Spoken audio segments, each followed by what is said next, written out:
Ang tanong, gaano ang percentage para papasa ang political dynasty law? Imagine, sa Senate hearing, ay sa Senate natin, yung mga senador, merong mga magkakapatid, no? Yung magkapatid na Tulfo, magkapatid na Cayetano, yung pamilyang Villar, sino pa? Magkapatid na Estrada, si JB at si Jinggoy. So, kung sinasabi na at least pagbobotohan yan, merong magkakapatid, paano yung percentage na uusad matagal ng panahon itong pinag-uusapan yung anti-dynasty law bill, no? Ngayon, pakinggan natin ano ang isasagot ni Senator Risa Hontiveros sa isang katanungan ng may isang katanungan dito. Pakinggan natin. Para sa iyo, ano yung masasabi mo? Papasaba po ba ito or dapat nang wakasan na? Ito po. To and opportunities for public service. So, Mayor Greg and then Vice Mayor Justin. Siguro, I will discuss it with the City Council and I'll call for a meeting and then present the bill. Yan, ito yung with regards magtatanong to, habang inaantay what we natin. discussed this morning. In principle, I'm fully on board. I am here in front of everyone. I will introduce it in our next week session. Hopefully, they get on board. But I'll just remind them that the President himself made this a priority bill. And I think the only question that will come from them really will be, as everybody is also here today to discuss, what exactly is a political dynasty? I think once we establish that definition in terms of the law, once it's clear what the consensus is, it will be a lot easier to get even members of political dynasties on board as far as that's concerned. Thank you. Ito na, mga Salamat, Vice Mayor kabonets, Justin, mga kababayan. Mayor Greg. Next, Paano you have the yung floor. kumpiyansa? To the honorable panel of speakers Yan, today, ito. and especially to our incumbent Senator Risa Hontiveros. My name is Angelo Joshua Doriendo from the College of Industrial Technology. My question will be straight to the point. In Yeah. the 20th Congress of Senate, there are 4 pairs of siblings. There are Cayetanos, Alan, and Pia. There are 2 Tulfos, Erwin and Rafi. There Yeah. are 2 Estrada Ejercitos, JB and Jinggoy. And the last is the Villars, Mark and Camille Villar. They got the numbers since they are 24 senators. There are 8. They got the 1/3 of the Senate. My question is, how confident are you, Senator, Yun. that any form of an anti-political dynasty bill will pass through the minimum 3 readings in order for a bill to be a law in the Senate? And that will be all to point out it does extend not just in elected positions, but also in appointed positions. We got a Senator, Gatchalian, who also has a sibling as the DSWD Secretary. We got 2 Remulyas in DOJ and in DILG.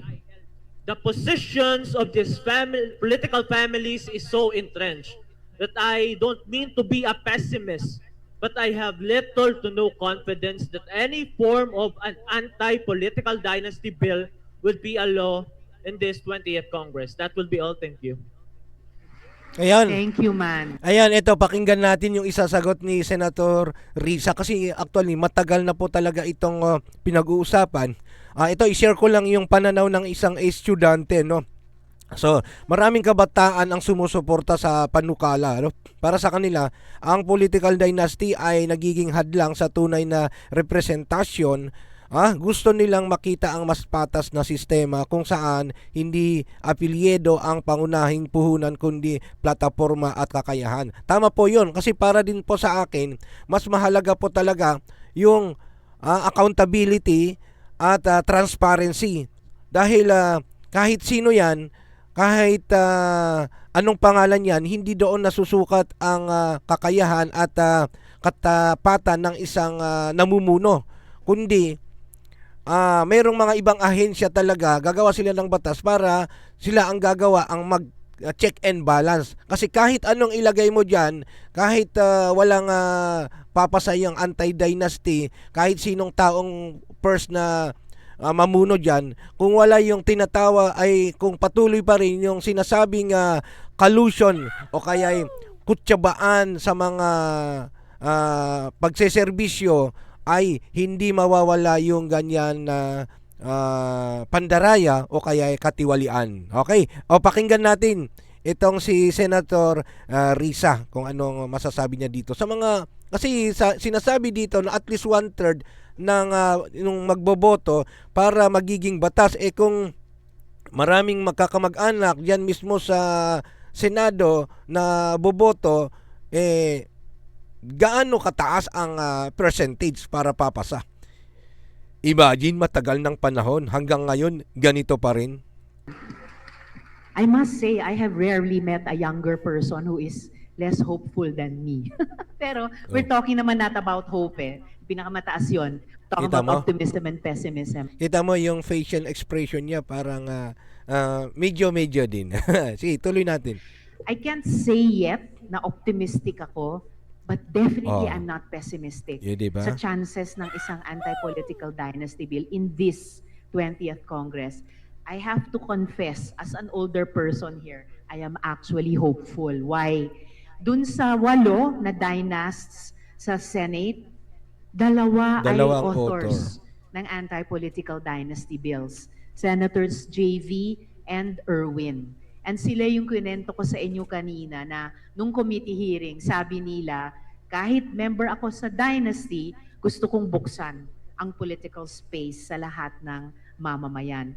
I am also hopeful kay in the House.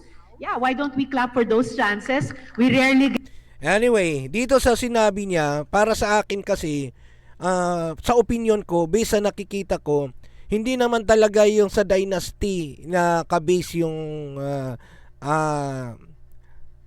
serbisyo para sa mamamayan, kundi andoon talaga sa tunay na pakay kung ano talaga yung purpose, kung andun yung katapatan, andun yung kasi paano mo sasabi na tapat at tama yung ginagawa?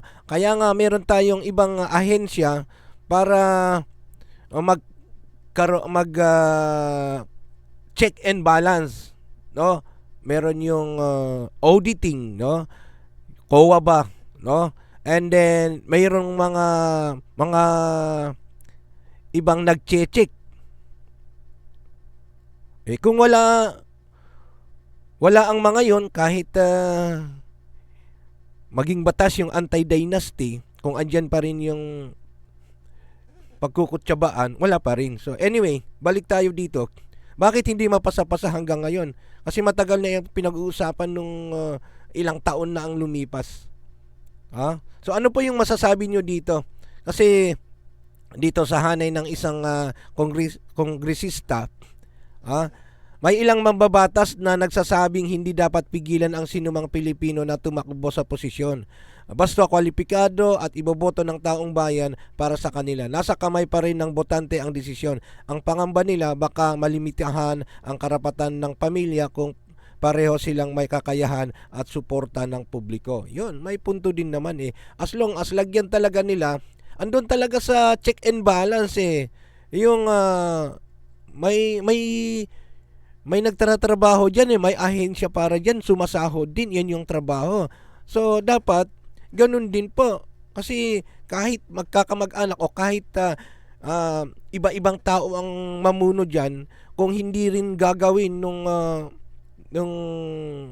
mag check and balance para sa accountability and transparency, wala pa rin. Okay?